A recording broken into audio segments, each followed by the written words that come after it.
ইতিমধ্যে সকলোবোৰ ৰাজকৰক আপোনাৰ আদেশ অনুসৰি অংগঘাত কৰা হৈছে।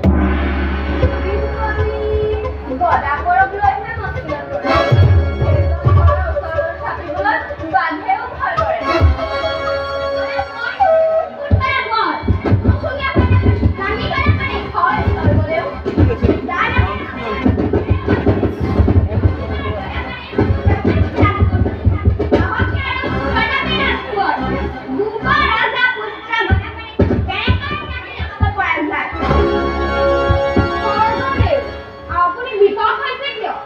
চিন্তাৰ কোনো কাৰণ নাই।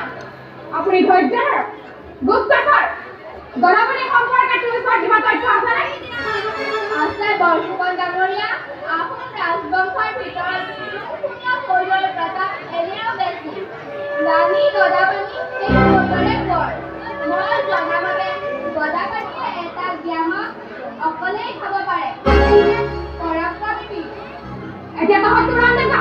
গদাপাণিক খোজ খবৰ